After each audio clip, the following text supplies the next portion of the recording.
आप देख रहे हैं इंडिया न्यूज, आपके साथ मैं हूं चित्रा त्रिपाठी। अगले आधे घंटे तक सुपरफास्ट 100 में हम आपको दिखाएंगे देश और दुनिया की तमाम बड़ी खबरें। नमस्कार, आपके साथ मैं हूं मीनाक्षी जोशी और खबरों की शुरुआत करेंगे। सबसे पहले बात करेंगे दिल्ली की, जहां पर पुलिस की फायरिंग में एक बाइकर की मौत हो गई, जबकि दूसरा जख्मी हो गया। उसे इलाज के लिए राम मनोहर लोहिया अस्पताल में भर्ती करवाया गया है। रात में करीब 2 बजे फिंसद मार्ग के गोल डाक खाने के पास पुलिस ने फायरिंग की थी।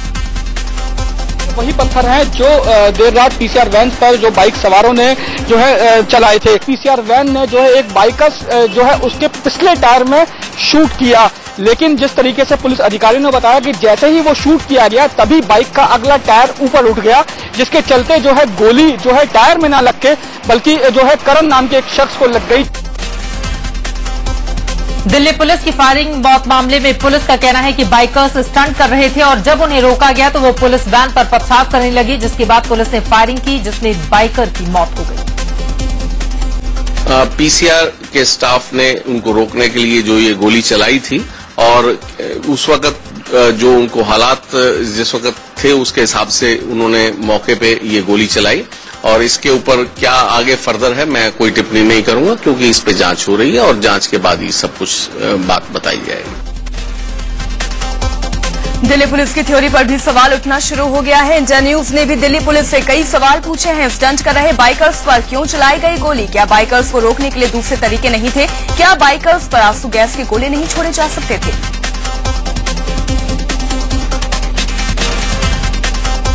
दिल्ली पुलिस की फायरिंग में मारे गए बाइक सवार करण के घर पर इस वक्त मातम पसरा हुआ है। घर वाले सदमे में हैं और दिल्ली पुलिस से सवाल पूछ रहे हैं कि आखिर लोगों की सुरक्षा करने वाली पुलिस ने हमारे बच्चे की जान क्यों ले ली।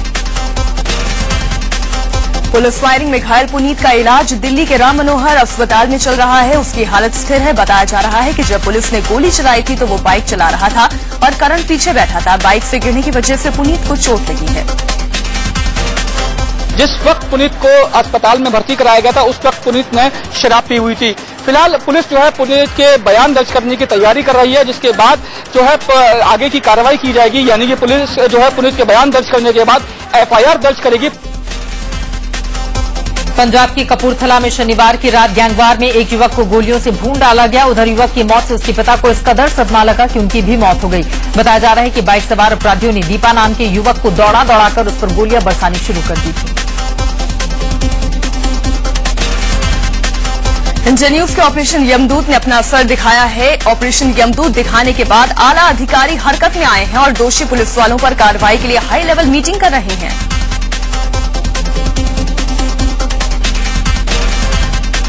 दिल्ली से सटे नोएडा की पीसीआर वैन के पुलिस वालों की करतूत का पर्दाफाश इंडिया न्यूज ने किया है। शनिवार को इंडिया न्यूज ने ऑपरेशन यमदूत दिखाया, जिसमें खुलासा हुआ कि कैसे पीसीआर वैन के पुलिस वाले अस्पतालों से साठगांठ करते हैं और हादसे में घायल लोगों को वोसी अस्पताल में लेकर जाते हैं, जहां से उन्हें कमीशन मिलता है।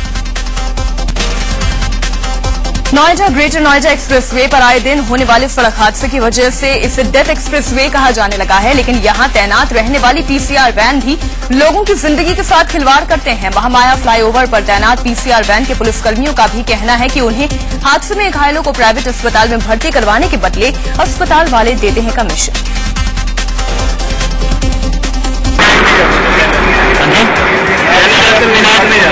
अभी आज के फिलहाल पर कहाँ पर जा रहे हैं? अभी कहाँ जा रहे हैं आजकल?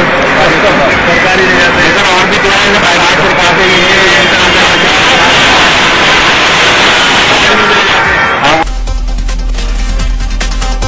नोएडा सेक्टर 62 में तैनात पीसीआर वैन के पुलिस वाले भी घायलों को अस्पताल पहुंचाने के बदले कमीशन लेते हैं। इसका खुलासा इंडिया न्यूज के ऑपरेशन यमदूत में हुआ है।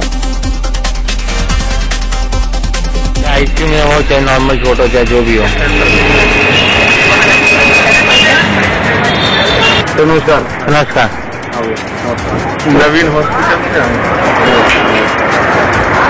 कह रहे हैं कि जैसे ये हाथ में हो जाते हैं ऐसी का समझ में जो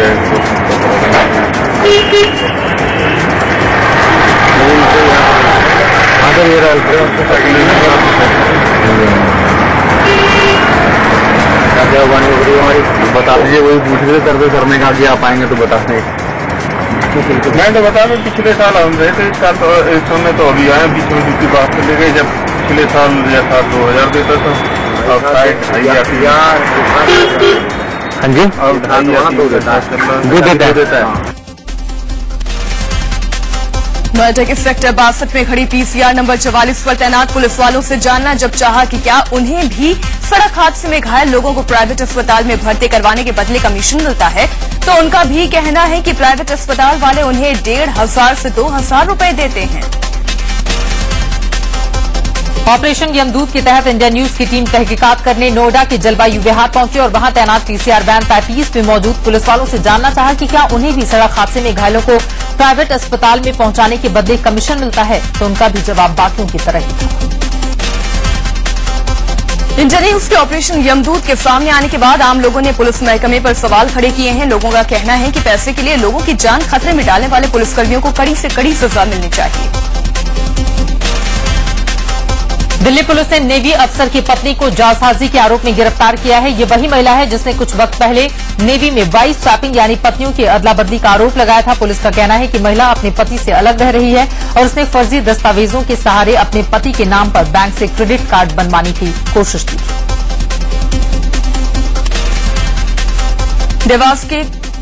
देवास के कन्नौद नगर में रात करीब 3 बजे एक 2 मंजिला मकान गिर गया। इस हादसे में 4 महिलाओं समेत 6 लोगों की मौत हो गई, जबकि 2 लोग गंभीर रूप से घायल हुए हैं। घायलों को उपचार के लिए इंदौर रेफर किया गया है।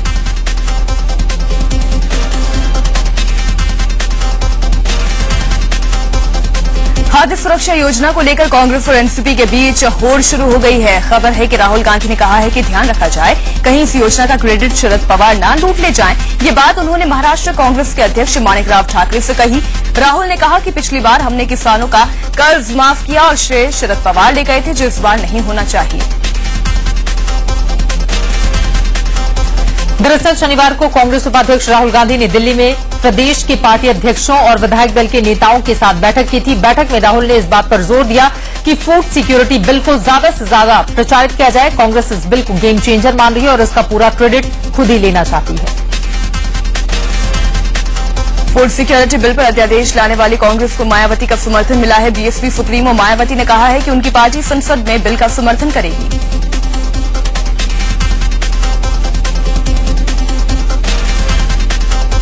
अलग तेलंगाना राज्य पर लगभग फैसला हो चुका है, लेकिन इस पर यूपीए कोऑर्डिनेशन कमेटी में भी चर्चा होगी। खबर है कि सोमवार को यूपीए कोऑर्डिनेशन कमेटी की बैठक हो सकती है, जिसमें कांग्रेस पार्टी अपने सहयोगी दलों से भी इस बाबत चर्चा करेगी।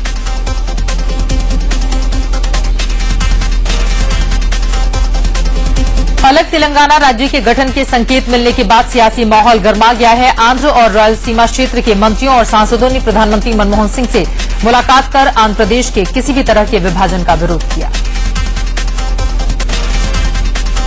अलग तेलंगाना के विरोध में आंध्र और रायलसीमा के मंत्रियों ने कांग्रेस अध्यक्ष सोनिया गांधी को चिट्ठी लिखकर वहां के अलग राज्य के विभाजन का करने पर इस्तीफा देने की बात कही है।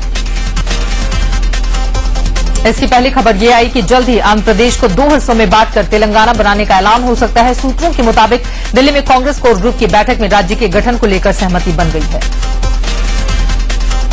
सूत्रों के मुताबिक आंध्र प्रदेश और तेलंगाना में 12-12 जिले होंगे। राजधानी को लेकर तनाव न हो, इसके लिए यह तय किया गया है कि हैदराबाद को यूनियन टेरिटरी का दर्जा दिया जाए और इससे दोनों ही प्रदेशों की राजधानी घोषित की जाए।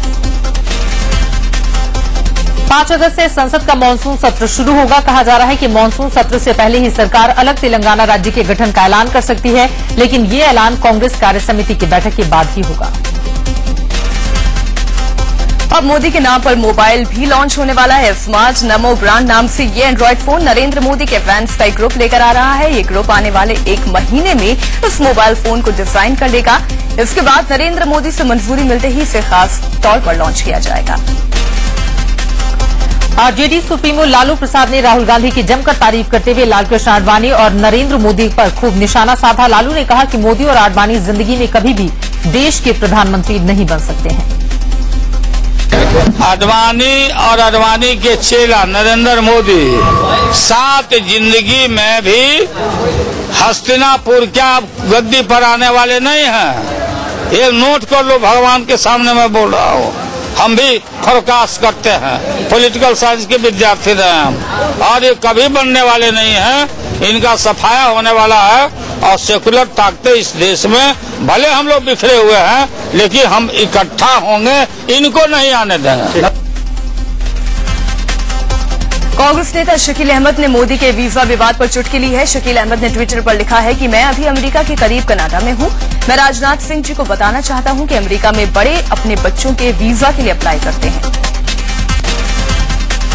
कभी बीजेपी में थिंक टैंक रहे गोविंदाचार्य ने कहा है कि नरेंद्र मोदी को 2002 में हुए गुजरात दंगों की नैतिक जिम्मेदारी लेनी चाहिए, इससे उनका ही कद बढ़ेगा। गोविंदाचार्य ने कहा कि मोदी को इसलिए बरी नहीं किया जा सकता क्योंकि वो बाद में चुनाव जीत गए। बीजेपी के वरिष्ठ नेता लालकृष्ण आडवाणी ने दिल्ली में फिर दोहराया है कि लोकसभा चुनाव 2014 से पहले होंगे। उन्होंने पार्टी कार्यकर्ताओं को लोकसभा चुनाव के लिए तैयार रहने को कहा है। आडवाणी ने यह भी कहा कि इस बार के लोकसभा चुनाव में बीजेपी सारे रिकॉर्ड तोड़ देगी। उन्होंने दावा किया कि इस बार वो रिकॉर्ड जीत के साथ सत्ता में आएंगे और सरकार बनाएंगे। मध्य प्रदेश के मुख्यमंत्री शिवराज सिंह चौहान ने रिश्वतखोरी के घेरे में आए अपने दोनों मंत्रियों का बचाव किया है। दरअसल 2 कारोबारियों के यहां इनकम टैक्स के छापे में एक डायरी मिली थी जिसमें सूबे के खनिज मंत्री राजेंद्र शुक्ला और तकनीकी शिक्षा मंत्री लक्ष्मीकांत शर्मा को रिश्वत देने की बात लिखी गई थी। विपक्ष इस मामले में दोनों मंत्रियों का इस्तीफा मांग रहा है। मध्य प्रदेश के राज्यपाल ने अविश्वास प्रस्ताव को लेकर विशेष सत्र बुलाने के लिए जो पत्र लिखा है उस पर सियासत तेज हो गई है। सूबे के पूर्व मुख्यमंत्री और बीजेपी नेता सुंदरलाल पटवा ने कहा है कि कांग्रेस की सलाह पर राज्यपाल नरेश यादव ने खत लिखा। पटवा ने पलटवार करते हुए राज्यपाल को खुद एक पत्र लिख दिया। कांग्रेस उपाध्यक्ष राहुल गांधी ने पार्टी नेताओं से कहा है कि आपराधिक छवि वाले नेताओं को टिकट न दिया जाए। उन्होंने कहा कि 5 राज्यों के विधानसभा चुनावों में ऐसे नेताओं को टिकट नहीं देना चाहिए जिनका आपराधिक रिकॉर्ड हो। 2G केस में अनिल अंबानी और टीना अंबानी को गवाह के तौर पर पेश होना ही होगा। दिल्ली की पटियाला हाउस कोर्ट ने अनिल अंबानी को 22 अगस्त को पेश होने को कहा तो उनकी पत्नी टीना अंबानी को 23 अगस्त को बुलाया है। झारखंड विधानसभा का मानसून सत्र शनिवार को खत्म हो गया। हेमंत सोरेन सरकार ने आखिरी दिन चर्चा के लिए सदन में अनुपूरक बजट रखा। विपक्ष ने बजट पर सवाल खड़े किए लेकिन बाद में हो हंगामे के बीच सदन को अनिश्चितकाल के लिए स्थगित कर दिया गया। संगीत को गैर इस्लामी बताने वाले कश्मीर के बड़े मुफ्ती बशीरुद्दीन साहब खुद म्यूजिक का लुत्फ उठाते हुए देखे गए। वो डल झील में हाउस बोट में संगीत कार्यक्रम का लुत्फ उठा रहे थे। ये वही मुफ्ती साहब हैं जिन्होंने लड़कियों के प्रकाश बैंड के खिलाफ फतवा जारी कर दिया था और बाद में बैंड भी बंद हो गया। महाराष्ट्र के सोलापुर में आयोजित इफ्तार पार्टी में केंद्रीय गृह मंत्री सुशील कुमार शिंदे ने हिस्सा लिया। यहां वो अपनी पत्नी के साथ मौजूद रहे। साथ ही कई नेता इस इफ्तार पार्टी में शरीक हुए। पाकिस्तान ने इस महीने में 5वीं बार युद्ध विराम का उल्लंघन किया है। शनिवार को जम्मू के पुंछ में भारतीय चौकी पर पाकिस्तान की तरफ से जबरदस्त गोलीबारी की गई। इस फायरिंग में बीएसएफ का एक जवान घायल हो गया जिसे कठुआ के अस्पताल में भर्ती कराया गया। यूपी पीसीएस परीक्षा में लागू नई आरक्षण नीति रद्द किए जाने के बाद आरक्षण समर्थक छात्रों ने बवाल शुरू कर दिया है। शनिवार को इलाहाबाद के अल्लाहपुर इलाके में जमकर हंगामा हुआ। छात्रों ने राज्य सरकार के खिलाफ नारेबाजी की और नई आरक्षण नीति को बहाल करने की मांग की। इससे पहले आरक्षण के नए नियमों को उत्तर प्रदेश लोक सेवा आयोग ने वापस ले लिया। साथ ही पीसीएस 2011 की मुख्य परीक्षा का परिणाम भी निरस्त कर दिया जिस पर आरक्षण विरोधी छात्रों ने खुशी जाहिर की।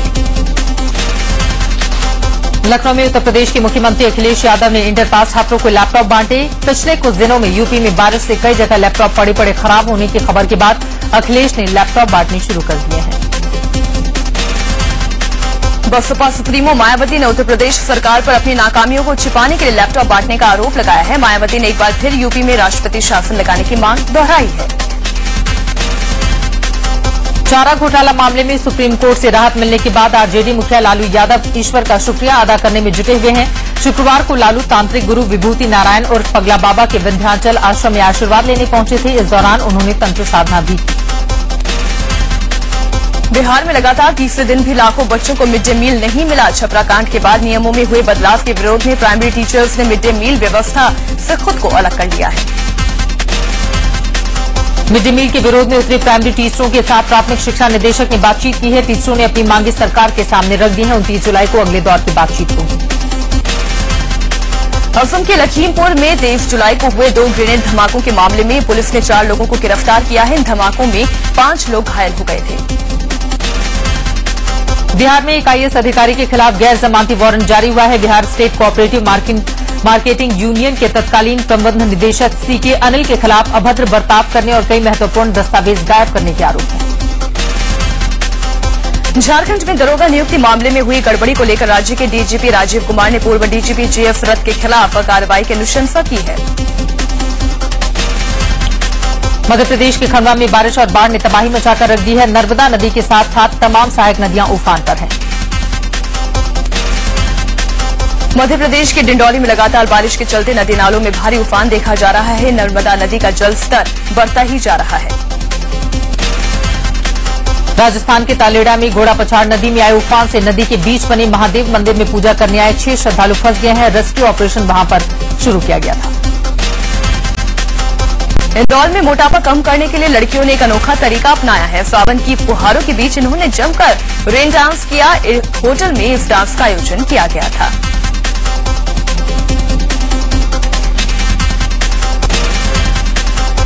मेरठ नगर निगम में जमकर हंगामा हुआ। हाउस टैक्स के मसले पर बीजेपी और समाजवादी पार्टी के पार्षदों ने जमकर लात घूंसे चली। ये पहला मामला है जब मेरठ नगर निगम में इस कदर मारपीट हुई है। यूपी के मेरठ में लगातार हो रही छेड़छाड़ की घटनाओं से गुस्साए लोगों ने एक मंचले की जमकर धुनाई कर दी। इसने एक छात्रा के साथ छेड़छाड़ की थी, लेकिन इसकी ये करतूत इस पर ही भारी पड़ गई। यूपी के इटावा में पुलिस का बेरहम चेहरा सामने आया है। यहां पुलिस ने एक रिक्शे वाले की जमकर पिटाई कर दी। रिक्शे वाले को जेब तराशी के आरोप में पकड़ा गया था। मेरठ में 2 बाइक चोरों की लोगों ने जमकर धुनाई की। ये दोनों चोर घर के बाहर खड़ी एक बाइक पर हाथ साफ करने आए थे। बिहार के नालंदा जिले के इस्लामपुर में सड़क हादसे के बाद जमकर हंगामा हुआ। ट्रक से कुचलकर एक बुजुर्ग की हुई मौत से गुस्साए लोगों ने एक कर कुल 8 ट्रकों को आग के हवाले कर दिया। असम के कामरूप में एसआरपीएफ के जवानों और पब्लिक के बीच जमकर झड़प हुई। एक जवान ने गांव की लड़की के साथ छेड़खानी की थी, जिसके बाद ये कदम उठाया लोगों ने। गुवाहाटी के चंद्रपुर में 4 लोगों को संदिग्ध बताकर गांव वालों ने जमकर पीटा। गांव वालों का आरोप है कि ये लोग गांव में नशा कर गांव का माहौल खराब कर रहे थे। मुंबई की लाइफलाइन कही जाने वाली लोकल ट्रेन में एक लड़की के साथ छेड़खानी का मामला सामने आया है। यही नहीं, विरोध करने पर उसे ट्रेन से धक्का देने की भी कोशिश की गई। पुलिस ने केस दर्ज कर आरोपी को गिरफ्तार कर लिया है। मुंबई में एक महिला ने आए दिन छेड़खानी करने वाले मलसिले को पकड़कर पुलिस के हवाले कर दिया। मामला विक्रोली इलाके का है। मुंबई में एक 16 साल की लड़की पर जानलेवा हमला किया गया है। अजीत तलरेजा नाम के एक शख्स ने लड़की पर गरम तेल फेंक दिया, जिसमें लड़की के चेहरे का एक हिस्सा झुलस गया है। ये वारदात उल्लासनगर के शिवाजी चौक में हुआ। अभी पुलिस आरोपी की आपको बता दें, पुलिस लगातार छानबीन कर रही है। गाजियाबाद के विजयनगर इलाके में एक तरफा प्यार में महिला पर एसिड अटैक के आरोपी ने थाने में खुदकुशी कर ली। लाखन नाम के इस आरोपी ने विजयनगर थाने में फांसी लगा ली। इस मामले में कुछ पुलिस वालों को सस्पेंड कर दिया गया है। गुड़गांव के चर्चित गीतांजलि मर्डर केस में एसआईटी की टीम ने घटनास्थल से एक और गोली बरामद की है। सीजीएम रवनीत गर्ग की पत्नी गीतांजलि की लाश जिस पुलिस लाइन ग्राउंड में मिली थी, वहां से एसआईटी ने अब तक 4 गोलियां बरामद कर ली हैं। गाजियाबाद के साहिबाबाद में पुलिस ने नक्की नोट गिरोह के 2 लोगों को गिरफ्तार किया है। इनके कब्जे से 1,000 रुपए के कई नोट बरामद किए गए हैं, जिनकी कीमत तकरीबन 1 लाख रुपए बताई जा रही है। यूपी पुलिस की एटीएस टीम ने जाली नोटों की तस्करी करने वाले एक शख्स को लखनऊ से गिरफ्तार किया है।